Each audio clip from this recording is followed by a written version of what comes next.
ఇప్పుడు లేపరాదు ఎట్లా పోయి లేపరాదు లేపరాదు పోయినట్టు సైలేజ్ కొనుక్కుంటూ ఇవ్వాలి. ఇప్పుడు సైలేజ్ మర్లోళ్ళు కొంటారు, మర్లోళ్ళు కొంటారు. ఇది కాకుండా ఇది కాలే అటు కాకుండా 43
లేకుంటే గిరి చెప్తే కదా నేను బర్రోలు కొడితే ఇవ్వాలి వాళ్ళు కంకుతో కొంటారు.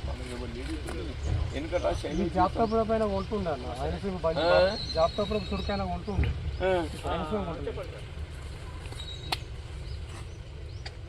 ఇంకో వారం అయితే అన్న 15 ఇంకొక 15 రోజులు అయితే కరెక్ట్ అంతా కంచి అవుతుంది. ఇది కథమే సార్ ఇక వనికిరాదు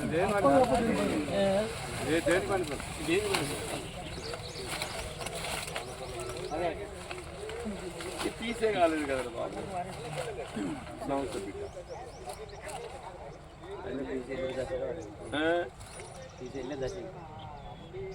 ఈ తాడుతూ మరాలు వర్షాలు ఏంటో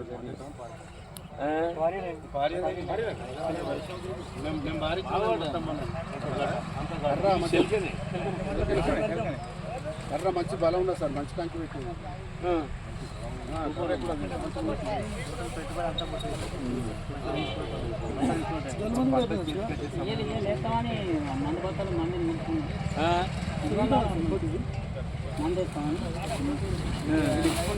వీళ్ళిద్దరు అనాలి సార్, ఆమె వీళ్ళ భార్య.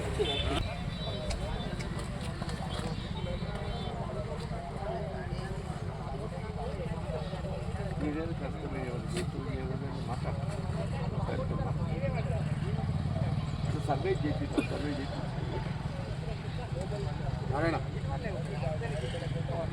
ఇంకో మీరు గడ్డమ్మ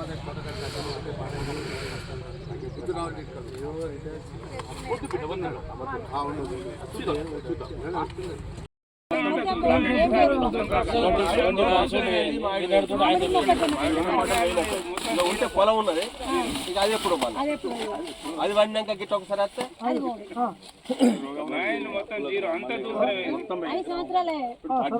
పట్టి కొంతమంది పైసలు ఇచ్చారు. అవి పైసలు అయితే మనం ఇయ్యం, ఆపస్ అయితే ఇయ్యం.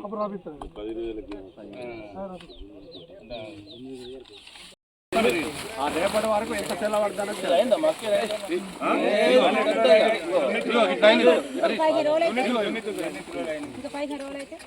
సగం పెట్టేట్లు సగం పెట్టి ఇప్పుడు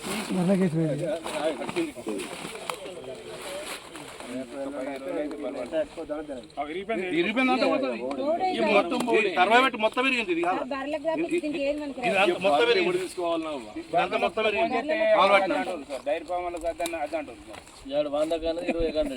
వాడు ఏమి చేయడు కూసుకోపమ్మన్నాడు.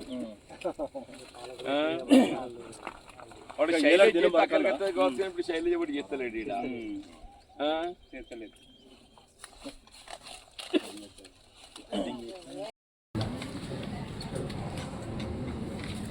ఇప్పుడు రైతాంగం 6 కాలం కష్టపడి పంట చేతికి వచ్చే సమయానికి ఈ ఈదురుగాలు వడగల వాన ప్రకృతి వైపరీత్యాలతో ఏదైతుందో చేతికి వచ్చే పంట కోల్పోవటము అంటే నిజంగా బాధాకరమైన కాబట్టి వాళ్ళ ఆవేదన చూస్తుంటే దాన్ని ఏ విధంగా తీర్చగలుగుతామనేది కూడా తోయలేని పరిస్థితి ఉందని చెప్పంటున్నాను. అంటే వాస్తవంగా వరికి ప్రత్యామ్నాయంగా ఆరుతడి పంటలు ప్రోత్సహించాలని చెప్పని ప్రభుత్వం భావిస్తున్నప్పుడు ఈ మన దగ్గర ఫార్చునేట్లీ ఈ రబ్బీకి సంబంధించి ఎక్కువ వరకు వరి స్థానే మొక్కజొన్న ఎక్కువ సాగు చేసింది. అంటే మొక్కజొన్న దిగుబడి అంటే కొంత పంటను కోతులతో కాపాడుకోవడం ఇబ్బంది అయినా కానీ దిగుబడి దాదాపు 30 క్వింటాల పైకిలికి వచ్చే అవకాశం ఉంది. కాబట్టి ఎక్కువ వరకు ఈ రెండో పంట రబ్బీ అంటే మన రాయకల్ మండలంనే కాకుండా జగిత్యాల జిల్లాలో ఎక్కువ మొక్కజొన్న సాగు చేసింది.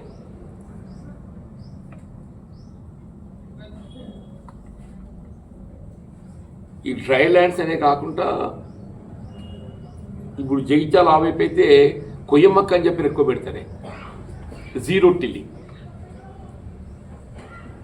ఎకరానికి దాదాపు 30,000 దాకా పెట్టుబడి వస్తుంది. 25-30,000 పెట్టుబడి వస్తుంది. సేంద్రియ ఎరువులే కానీ రసాయనిక ఎరువులే కానీ విత్తనం అన్ని విధాల పంట పెట్టుబడి దాదాపు 30,000 రూపాయలకు వస్తుంది. మనం పంట మంచిగా వస్తూ 60,000 దాకా వస్తుంది అని చెప్పి ఆశిస్తారు. 50-60,000 దాకా వస్తుంది. ఇప్పుడు చేతికి వచ్చిన పంట పోయే వరకల్లా రైతు దిగాలు పడి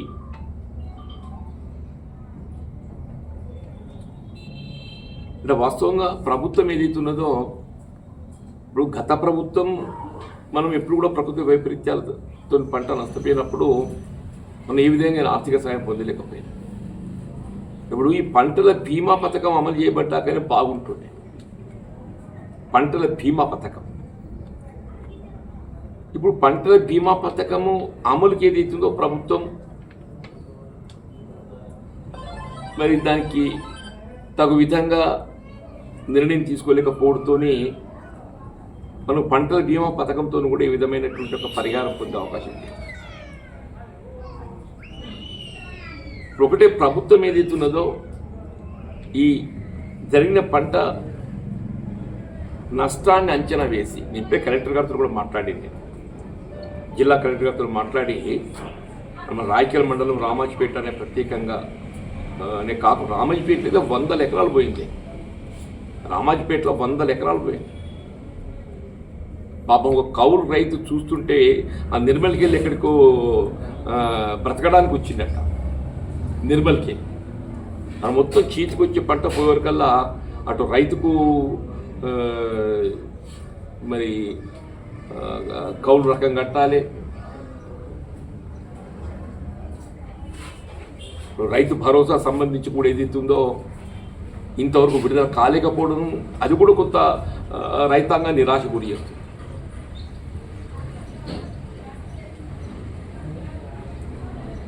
నిన్న క్యాబినెట్ సమావేశం మొత్తం రాష్ట్రమంతా రైతాంగం బాగా ఆతృతతో క్యాబినెట్ నిర్ణయాలకు ఎదురు చూస్తుంది. ఈ రైతు భరోసా నిధులు విడుదలకు సంబంధించి ప్రభుత్వం నిర్ణయం తీసుకుంటుంది.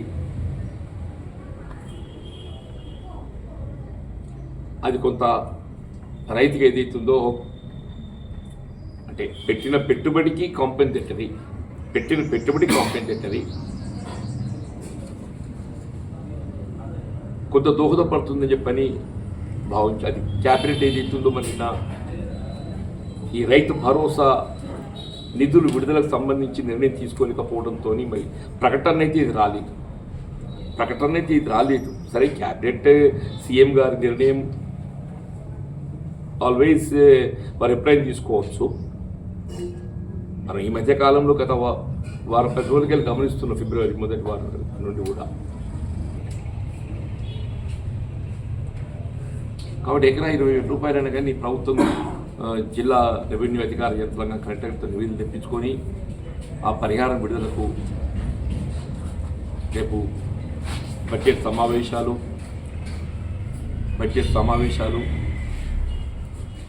ఇవాళ దీంతో ఏదైతుందో రైతు భరోసా సంబంధించి రైతు భరోసా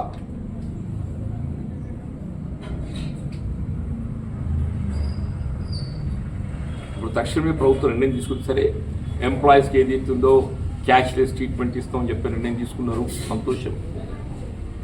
ఎంప్లాయీస్కు క్యాష్లెస్ ట్రీట్మెంట్ ఇస్తామని చెప్పి నిర్ణయం తీసుకున్న సంతోషం. ఇక్కడ ప్రధానంగా రైతాంగం అనేది మొత్తం రాష్ట్రమంతా విస్తరించబడి ఉన్నారు. రైతాంగము రాష్ట్రమంతా విస్తరించబడి ఉన్నారు. రైతాంగం సంబంధించినటువంటి ఒక రైతు భరోసా ఎకరా 6,000 రూపాయలు పంటకి ఇవ్వడానికి ఏదైతే ప్రభుత్వం నిర్ణయం తీసుకుందో, ఖతార్ పంట 6,000 ఇవ్వడానికి మరి నిర్ణయం తీసుకున్నది. ఈ పంట కూడా 6,000 వస్తుందని చెప్పి ఆశిస్తున్నాం. మధ్య పత్రికల్లో కూడా ఏదైతుందో ముందు ఏదైతుందో ఏదో సర్వే చేసి ఆ సర్వేకి అనుగుణంగా అని గమనించడం జరిగింది. మళ్ళీ తర్వాత ఏదైతుందో సర్వేకి సంబంధం లేకుండా మొత్తం పంట సాగు విస్తీర్ణాన్ని పరిగణలోకి తీసుకొని రైతు భరోసా కల్పించడం జరుగుతుందని చెప్పి కూడా గమనించినాం. గౌరవ ముఖ్యమంత్రి గారు ఏదైతుందో ఆయన కూడా రైతు బిడ్డ కాబట్టి కాంగ్రెస్ పార్టీ ముందు నుండి కూడా రైతుకు అండగా నిలిచారు. కాంగ్రెస్ పార్టీ ముందు నుండి కూడా రైతుకు అండగా నిలుస్తుందని భావించే ప్రభుత్వం కాబట్టి పంట పరిహారం, నష్టపరిహారం విడుదల ఒక ఎకరా 20,000 రూపాయలు చొప్పున, అట్లాగే ఈ రైతు భరోసా నిధులు విడుదల సంబంధించి కూడా తక్షణమే నిర్ణయం తీసుకొని విడుదలకు రైతు ఖాతాల్లో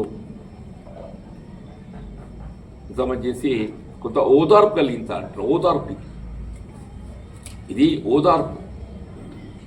రైతు ఉన్నటువంటి ఒక పరిస్థితులలో జరిగిన నష్టమే కానీ ఆవేదనకి ఏదైతే ఇది ఒక ఓదార్పుగా మీరు పరిహారం 20,000 ఎకరా అనుకుంది, లేక